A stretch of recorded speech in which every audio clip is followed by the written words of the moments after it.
Hi, this is Richard Edelman, and you're listening to The Trust Makers.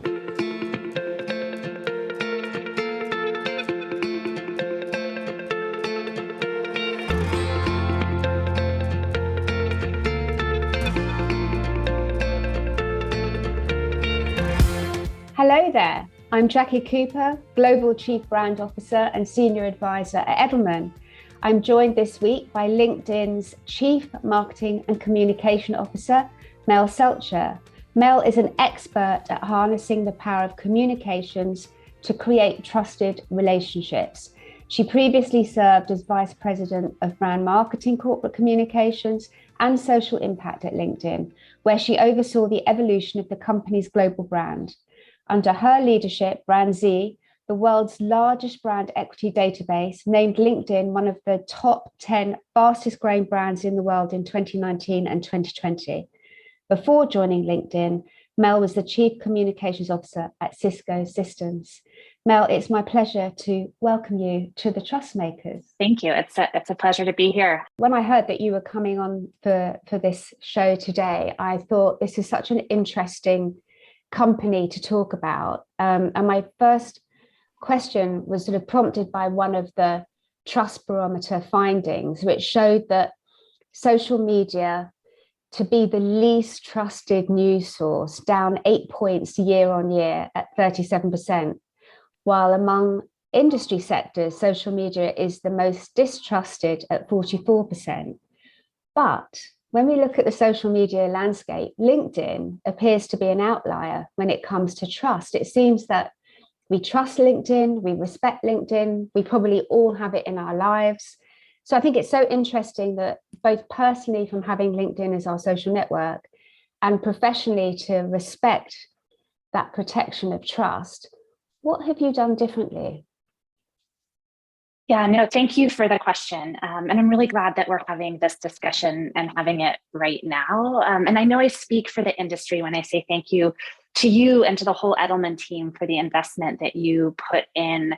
I think it's been 19 or 20 barometers at this point, but just to put trust front and center for us. And I will say that I admit reading the latest report, there was a quote that distrust is now the society's default emotion. And that was hard. That was absolutely hard to read. And what that introduces in terms of a loss of civil discourse, respectful debate, collaboration, are all things that definitely keep me up at night. So at LinkedIn, what we know and what we see every day is that humans and humanity are able to accomplish so much more when they come together. And that's sort of the root of what we believe is that when come together with a professional community in pursuit of common goals, whether that's working together, learning from each other, sharing ideas, insights, and experiences, ultimately, that's how we create opportunity for each other and for ourselves. And so with that, like we're deeply, deeply committed to creating a place for safe, trusted, and professional conversations, because we think that's what has to happen in service of helping professionals be more productive and successful. So there are a couple of things I think we've done that have helped us differentiate as a platform. So I'll talk through a couple of those. First is that we have published professional community policies that detail our expectation that everyone on LinkedIn has an experience that is safe, trusted, and professional. So what does that mean? We're clear that false and misleading content has no place on our site, and we remove it when it's there. We require real identities, so this is differentiating as well. And what you say is tied to your professional identity. So we don't allow fake profiles, we don't allow misleading information about yourself or from your identity. And then we're really clear with members how we use their data. This is really important to our members when we talk to them about trust. We have a framework we call the 3 C's, which are clarity, consistency, and control.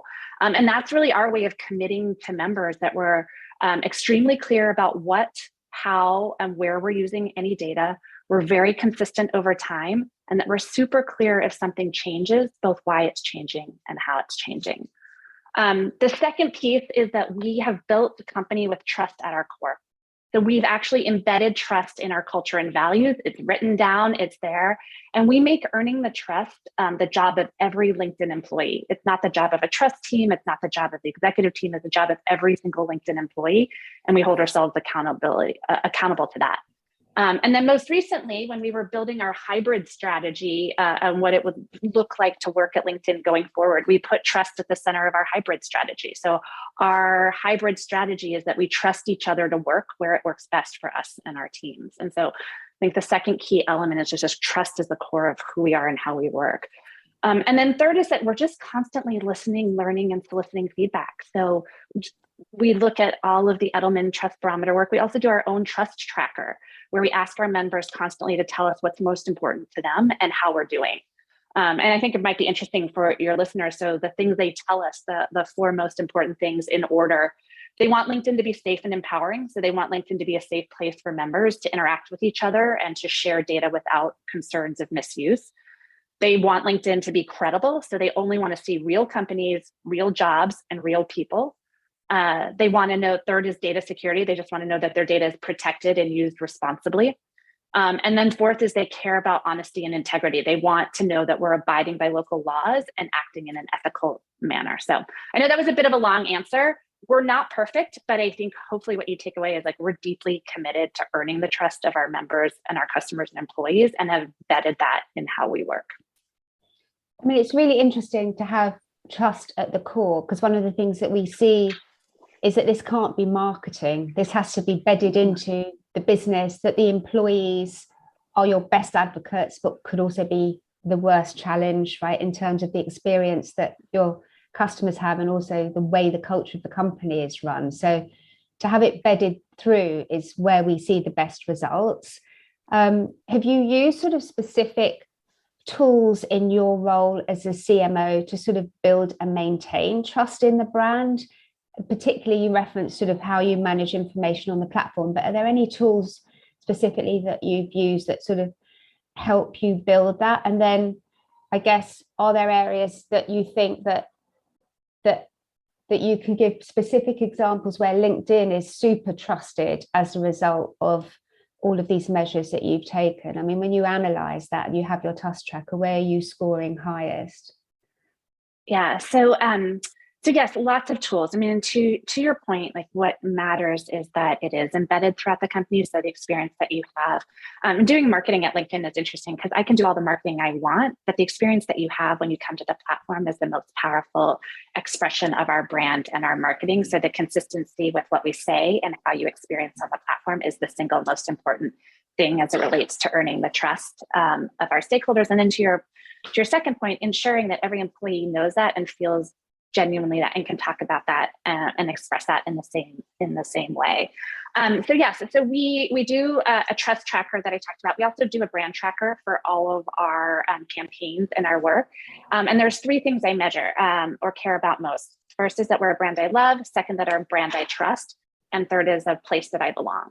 And so every single piece of marketing we do tracks those three things. And so we're constantly able to just make sure that the things that we're saying are landing and that people are both feeling them, but then also rationally trusting that our actions and that our words are lining up. We use a number of other tools across our communications teams, things like Rep Track, where we're just looking at the different components of trust and understanding kind of how if anything is popping up red or different, that looks at a variety of the different factors that lead into trust. And so I think the things, like I said, that I detailed that come through when we do this data and why people trust us, the real identities really does matter. Like real humans, real companies, real jobs, that's hard work. We have tons of teams that are constantly working to make sure that is true. The policies around safe, trusted, and professional content really matters too. And I think that's sort of what we've heard over the last couple of years that our members have really resonated with, is that I can come to LinkedIn and have safe, constructive, positive conversations that feel like they're moving forward. And that this idea that it's professional and that there is an expectation of respect and integrity in how I operate on LinkedIn feels differentiated. Yeah, I mean, if you think about it, you're talking about your career and how you turn up and what your next move might be. And you're kind of vulnerable if you're not protected that way. So, it's just much more than information. It's literally career changing for people who use LinkedIn and can make their life so much better. And I don't want to dwell on the negative, but just are there any sort of challenges that you're able to share with us that you faced in building trust in that brand, and areas that you think you need to work on more?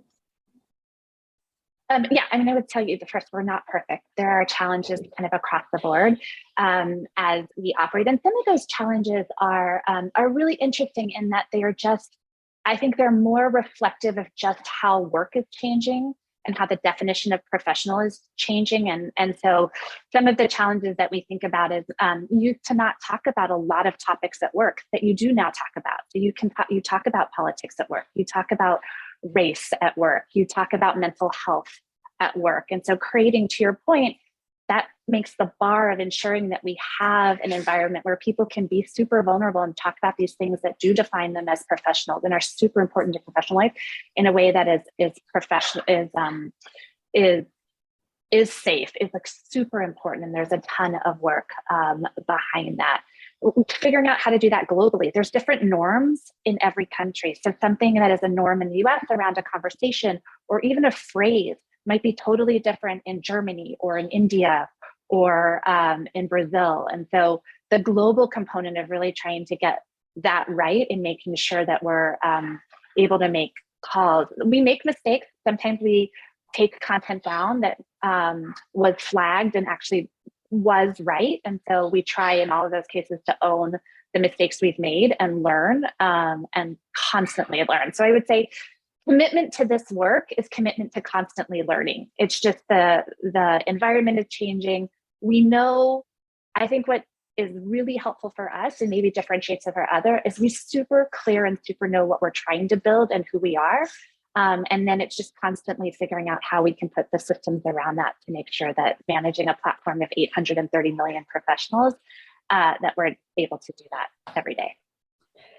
That's one hell of an audience. I mean, do you think that a lot of the things that you've talked about, I think, are so relevant beyond LinkedIn? So, you know, the fact that the clarity, that whole consistency and control is so important for so many people. And I absolutely love the brand tracker looking at love, trust, and making sure that I belong. So sort of stepping back and taking a look a bit more broadly, how would you define brand trust, and what makes a brand trustworthy? Is it scoring high on those things, or is there a je ne sais quoi that comes in as a result of those things? What's been your experience from watching this track? Yeah, it's a great question. I'm sure you've spent a lot of time too, just sort of wanting to help teams also know how to think about this as we tell everybody that their job is trust. So there are a couple of frameworks I have found really helpful in this work. So first is at LinkedIn, we have talked as long as I've been here and for the decades before I was here about trust as something that you build with consistency over time. And so our former CEO used to talk a lot about this. And I think what's really important that is you can't just tell someone to trust you. You have to earn it, and you have to earn it consistently in how you act and you communicate. And so for us, that gets back to, like I mentioned, like why it's so important to me that trust is codified in both our culture and our values is just values are the decision-making framework that every one of our 20,000 employees should be using. So if we're all using the same decision-making framework, then that consistency builds over time.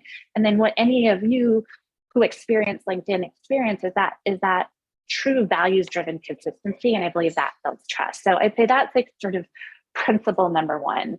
And then the second principle is I probably, like you've read lots and lots of different definitions of trust. What are the components of trust? They basically break down to the same thing. So I tend to use Harvard professor Frances Fry's framework, where she breaks down trust into three components. And so she talks about authenticity, which is people trust you when they think they're interacting with the real you.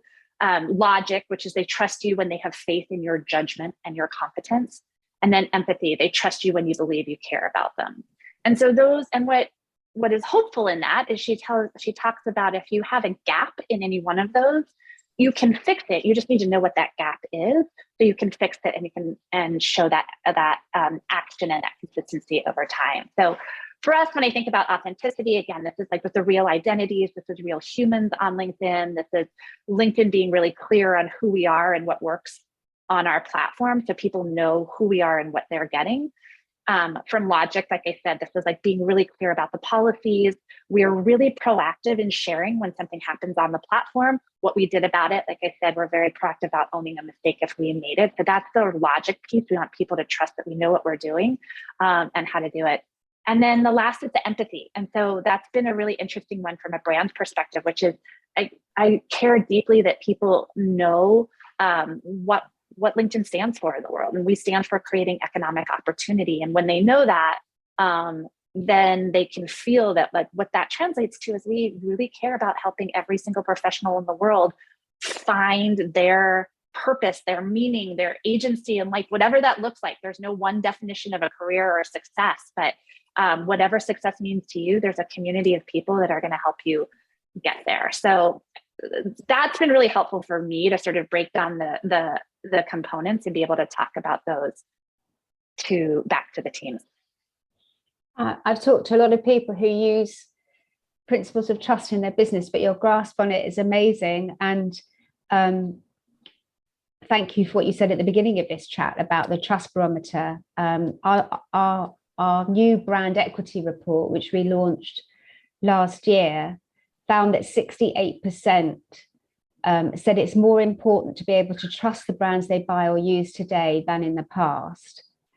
Has this escalated for you when you've had these sort of in the core of your business, and as the context that LinkedIn operates in has become more complex, has the need for trust escalated for you, and has that kind of shifted what you decide to do as CMO? I absolutely do. And I think the findings from the trust barometer really hold the answer here. I mean, I think you all showed a gap of trust between governments and private sector in one of your recent reports. And so I think that has sort of shifted the expectations people have about business. I think consumers, investors, and employees are increasingly expecting companies to step up and seeing companies as having the power, the ability, and really the responsibility to drive change in the world. And so they're choosing those companies. We see it in our data around job shifts, but people are choosing companies whose values align with theirs. And the same is true of consumers who are choosing to buy. So I think for us, I don't know that I think it's a change because trust has been so core and embedded in who we are. I think the change is just realizing, and a lot of this is from employees more than anything, is just realizing that people want that employees, and especially Gen Z, and we can talk about Gen Z, want to use both their purchasing power and their time and their energy. So where they spend their time investing in those companies that they believe are doing the right thing in the world. Yeah, this is such a burning issue for Gen Zers. I'm so neck deep in all of this right now, and it's just very sobering, but also it's both a challenge and an opportunity if we get this right. And last year we had the Power of Gen Z study, which showed that 70% of Gen Zers will always fact check what you say and will unfollow you if you're not truthful.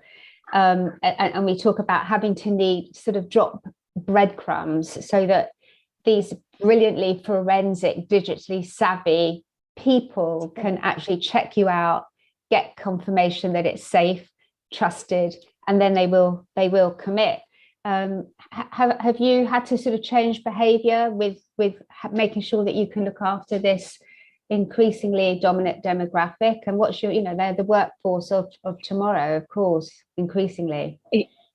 Absolutely. I'm fascinated by this demographic. And to your point, they're going to be 30% of the US workforce by 2030. So we spend a lot of time thinking about this demographic.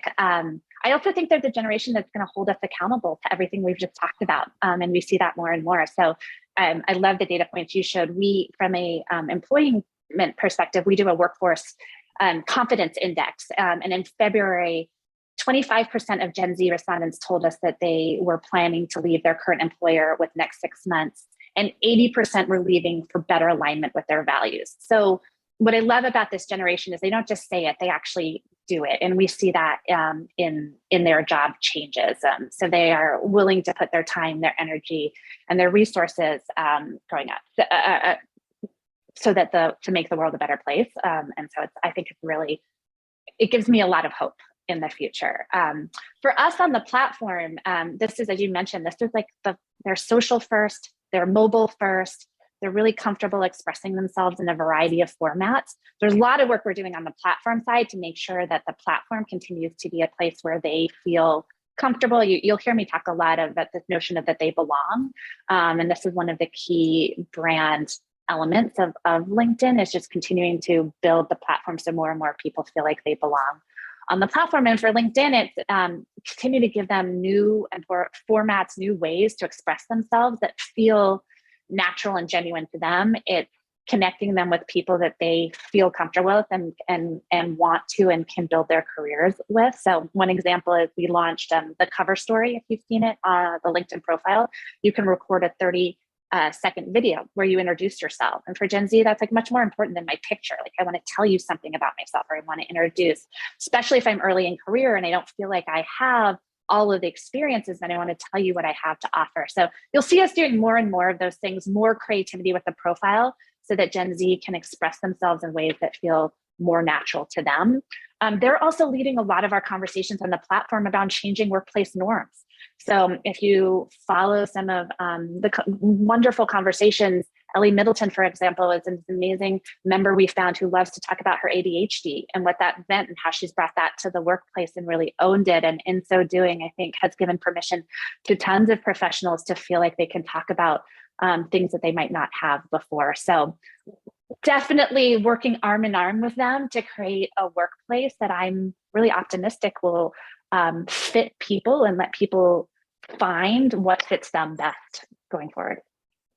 I love that. And I love the fact that there seems to be a closing gap now between the professional person and the human that you are. And that actually, if you come to work as your all-round human, you could actually do better than trying to sort of keep certain things away from the workplace. And I think Gen Z challenge us to say, let me be my all-round human, because my attributes may be in me, they might not be on experience because I haven't had that yet. So a kind of crazy question, a future forecasting question, as you plan and as you look at all the changes, 5 years from now, any thoughts about how LinkedIn might be showing up? Yeah, I mean, I think 5 years from now, hopefully we're just a bigger, more effective version of what we're trying to do now. So I think 5 years from now, I hope everyone feels like they can go LinkedIn and find in their feed a combination of the insights they need to do their jobs better, inspiration to kind of think differently about what they do, confidence, community. So all of those things we're trying to build that, like, as a professional, feel right. I hope, and that we're doing it on a bigger, broader scale for more people. So a lot of what our focus on right now is expanding the definition of professional. Some people see themselves currently in the definition. What's good from our research is that everyone aspirationally sees themselves in that definition. And so part of this belonging work, and if you saw some of our advertising work in the fall, it's around welcome professionals. It's just around expanding, to your point, that definition of what is professional. But what doesn't change is, like I said, that safe, trusted, respectful discourse, that we're a place where truly, if you're coming to LinkedIn, if you're creating on LinkedIn, if you're contributing on LinkedIn, it's all in service of creating economic opportunity for yourself and for others. And so there is this greater purpose that we're all working to, which is like belief that we can all create more opportunity together. So yeah, I'm really hopeful that we can be a safe, positive force in the world that helps humans and humanity reach their potential and find the agency that every human wants. Is there anything else that you'd like to add that we haven't touched on today, Mel?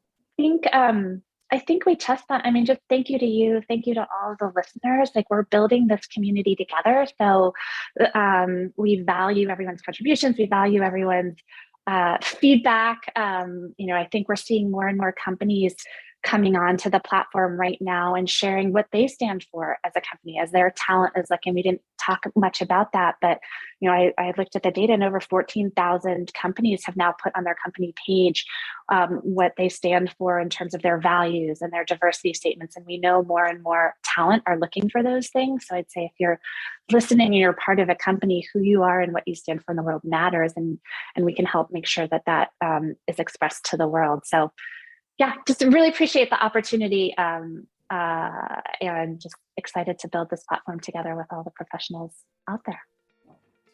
Thank you so much, Mel. That's all the time we have for today. Thank you for coming on, for sharing your insights. And to our listeners, thank you so much for listening to The Trust Makers. Thank you for tuning into The Trust Makers, an Edelman podcast in partnership with Advertising Week, where we speak with leaders and other trust builders across institutions. See you next time.